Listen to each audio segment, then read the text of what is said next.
A very serious question about God's rule and what happens when we are not under it. The dangers of being separated from God. In the Garden of Eden, God told Adam and Eve they could eat from any tree except one, the tree of knowledge. One day, a sneaky snake tricked Eve.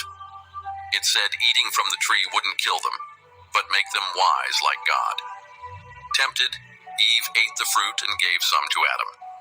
Suddenly they realized they were naked and made clothes from leaves. God found out and was very upset. He punished the snake to crawl on its belly forever. Eve got the pain of childbirth and had to follow her husband's lead. Adam was cursed to work hard for a living. Finally, God sent them away from Eden to stop them from eating another special tree that would make them live forever.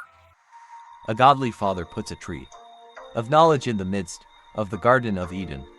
My children, he says, of every tree you can eat, but from the tree of knowledge of good and evil you shall not eat from, because the day you do, you will surely die. That knowledge helps us understand the difference between good and evil, even though it separates us from God and His protection. God wants us to always be protected and never leave His guidance or rule. God does not like individuality, because it separates us from Him. He wants us to always need Him. That is why He forbids us from eating from the tree. Humans would have the knowledge, like them, the gods, and live a life on their own, without God's guidance. However, we would have free will with knowledge.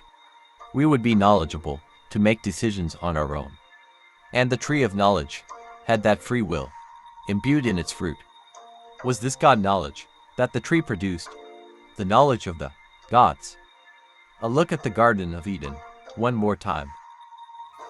God had created man from clay, a being created in His image and likeness.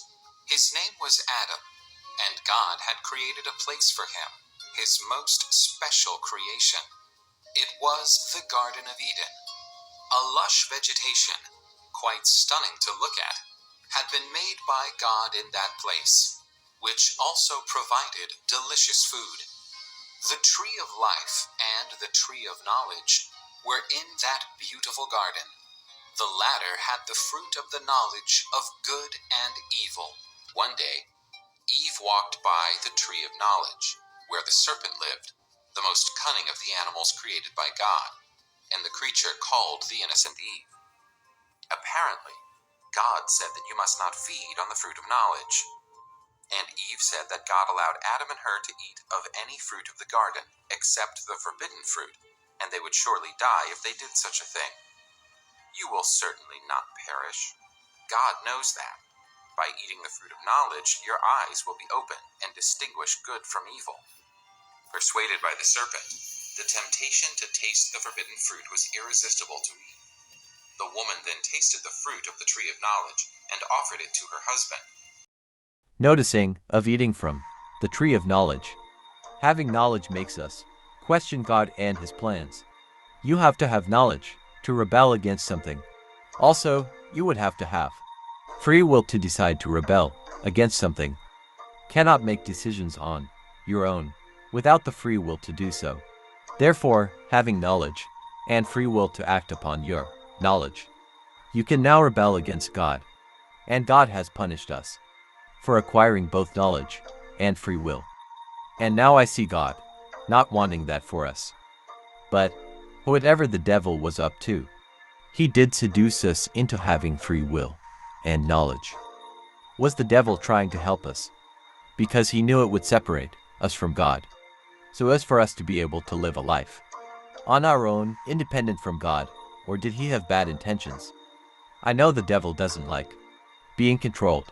Maybe he felt sorry for us, thinking it was wrong for us to be controlled. But at what cost? To never be under God's rule and having free will or knowledge. To never be separated from God. Is it wrong to have free will and knowledge and be separated from God?